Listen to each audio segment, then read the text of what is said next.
तुम्हारे शरीर में 100 स्टील की छड़ी न रहेंगी। अरे बाप। मीडिया वालों के सामने तुम्हारा मुंह से खाना नहीं जाएगा, आवाज नहीं निकलेगी। अच्छा। तुम लखनऊ जाओगे किस तरीके से? हाँ। मीडिया में बात करोगे हाँ। तो तुम्हारे मुंह से आवाज नहीं निकलेगी। हाँ। तुम्हारे शरीर हाथ पांव काबिल नहीं होंगे, लखनऊ नहीं जा पाओगे। तो जान से मारने की धमकी जी दे जी रहे हैं। जी, मुझे दम बहुत बड़ी थी। तो ये आप देखिए, बीजेपी के ये 25 साल से कार्यकर्ता हैं, आरएसएस के ये कार्यकर्ता हैं, और अब इन्हीं के नेता इनको धमकी दे रहे हैं जान से मारने की। क्यों? क्योंकि अब वो इनकी जमीन पर कब्जा कर रहे हैं। अब जब ये उसकी आवाज उठा रहे हैं तो उन्हीं के नेता कह रहे हैं हम तुमको जान से मार देंगे जी। और दोस्तों, मैं इस वक्त लखनऊ में मौजूद हूं और हमारे साथ में ये जो आप देख सकते हैं, भगवा कपड़ा पहने हुए हैं, भगवा गमछा डाले हुए हैं और भगवा टीका लगाए हुए हैं। आपको बता रही है 25 साल से बीजेपी और आरएसएस के लिए काम करते हुए नजर आ रहे हैं, लगातार काम कर रहे हैं और बीजेपी के कार्यकर्ता हैं।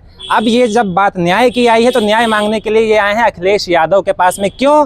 क्योंकि जिस पार्टी के लिए अभी तक काम कर रहे थे उसी के नेताओं ने इनकी जो जमीन है उस पर कब्जा कर लिया है, हथिया लिया है।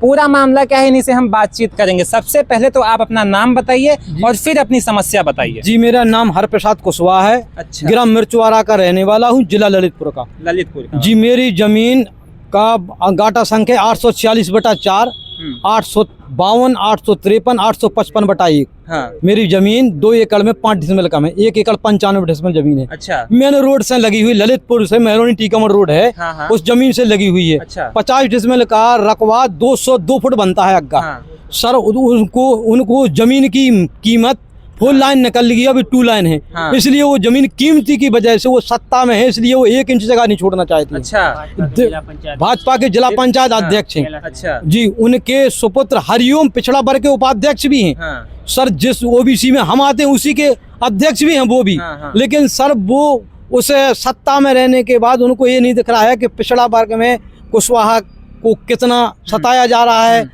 जिला ललितपुर में तो कुशवाहा को इतना सताया जा रहा है, इतना सताया जा रहा है कि सर की अति जितनी कहें उतनी भी कम है। अरे राम राज्य की सरकार है। सर, राम राज्य, मुझे तो तब राम राज्य का पता लगेगा तब मेरी जमीन नप के मुझे कब्जा मिल जाएगा। अभी तो राम राज्य नहीं है सर, नहीं है अभी तो राम राज्य नहीं। मुझे तो लगता है कि राम राज्य नहीं, रावण राज्य है। अच्छा। ये जब आपकी ये समस्या हुई है तो आप पुलिस के सामने गए, पुलिस को अपनी बात आपने बताई है, सामने रखा है? सर, मैंने पुलिस ने डीएम को बताया। अच्छा। लखनऊ में जीडी ऑफिस पुलिस को भी बताया था। अच्छा। एक बार उन्होंने दम दी थी, जीडी ऑफिस भी मैं गया। अच्छा। कि मेरे परिवार में 65 आदमी हैं। हाँ। इन पर कोई भी हादसा होता है तो मेरा गांव में दुश्मन कोई नहीं, हरिओम है। हाँ। और अभी भी हमको दम, जिला पंचायत वर्तमान में उनके सुपुत्र पिछड़ा वर्ग के उपाध्यक्ष हैं। हाँ। और वो दम दे रहे हैं सर हमको कि जान से मार देंगे तुमको। अच्छा। तो मीडिया में बात करोगे हाँ। तो तुम्हारे मुंह से आवाज नहीं निकलेगी। हाँ। तुम्हारे शरीर हाथ पांव काबिल नहीं होंगे, लखनऊ नहीं जा पाओगे। तो जान से मारने की धमकी जी दे जी रहे हैं। जी, मुझे दम बहुत बड़ी थी। तो ये आप देखिए, बीजेपी के ये 25 साल से कार्यकर्ता हैं, आरएसएस के ये कार्यकर्ता हैं और अब इन्हीं के नेता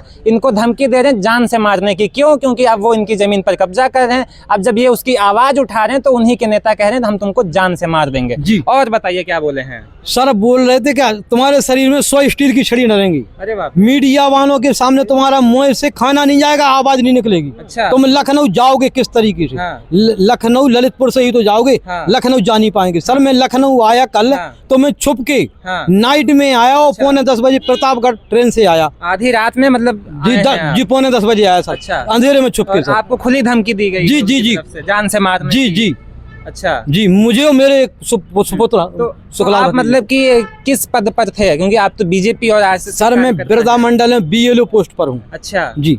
और इससे पहले आप जनता दरबार भी लगती है मुख्यमंत्री जी की, आप उनसे बात करें, उप मुख्यमंत्री जी से बात करें। आपकी सर, बात जनता दरबार में मैं 38वीं बार आया हूँ। अच्छा। एक बार मुख्यमंत्री जी से मिल चुका हूँ। अच्छा। और 5, 7, 8 बार मैं उप डिप्टी सीएम केशव प्रसाद से भी मिला हूँ। अच्छा। जी। इसके बाद भी मुझे न्याय नहीं मिल रहा है। क्या कहा गया? सर, आश्वासन तो मिलता है। हाँ। लेकिन न्याय प्रक्रिया तो वही है कि न्याय तो वो है कि जिस न्याय को आप कम से कम वर्तमान में दिला दें। हाँ। एक गरीब को न्याय तो वो है कि गरीब के पास क्या है। हाँ। गरीब को खाने को एक टाइम को भोजन नहीं है। हाँ। गरीब पैसा वाला नहीं है। हाँ। वो सत्ताधारी हैं, पैसे वाले हैं। हाँ। उनके पास 10 ट्रैक्टरों की एजेंसियां हैं। हाँ। 4 से 10 पेट्रोल पंप हैं। हाँ। उनके पास कम से कम 100 एकड़ जमीन ललितपुर में है। हाँ। 200-300 एकड़ जमीन गांव में है। हाँ। सत्ताधारी हैं सर वो। अच्छा। उनके पास पैसा बाहुबल है। मेरे पास सर किराए के लिए पैसा नहीं है। हाँ। एक रात भर मैंने पानी भराया तब मेरे को 300 रुपए मिली। अच्छा। तब मैं 155 रुपए की टिकट कटा के आया। तो एक बात ये समझ में नहीं आ रही, ये सत्ता भी अगर आप देखेंगे तो योगी जी की है। योगी जी मुख्यमंत्री बन करके बैठे हैं। अखिलेश यादव के पास में आप क्यों आए हैं न्याय मांगने के लिए? वो तो विपक्ष में है ना। सर, विपक्ष में तो है। हाँ। योगी जी ने जब मैं 37वें बार योगी जी ने 24 में आया था, हाँ। और योगी जी के आदेश के अनुसार, हाँ। मुख्यमंत्री जी का आदेश ललितपुर में, हाँ। डीएम ने उनके आदेश को मान्य रख रहे हैं। हाँ। तो मैं एक छोटा सा कार्यकर्ता 37वीं बार आया हूँ, हाँ। तो मेरा भी अस्तित्व कम होगा। हाँ। कि जब 37 बार आ चुका हूँ, अच्छा। मुख्यमंत्री जी से मिला हूँ, हाँ। लेकिन डीएम साहब ने मुख्यमंत्री के आदेश को हाँ। अवहेलना करके अच्छा। अंकुर श्रीवास्तव ने फील्ड बैंक के आधार पर निष्ठागन कर दिया अच्छा, गया। तो- क्योंकि मौका में कुछ नहीं होता है, हाँ। ना नेकपाल ना कानी को कोई अधिकारी नहीं जाते। तो डीएम साहब मुख्यमंत्री जी की नहीं सुन रहे हैं, नहीं सर, मनमानी कर रहे हैं। जिला पंचायत अध्यक्ष की सुन रहे हैं, अच्छा। मुख्यमंत्री जी के आदेश नहीं सुन रहे तो अखिलेश यादव से मुलाकात हो गई? सर। अभी नहीं हो पाई। अभी नहीं हो पाई नहीं हो है। पाई।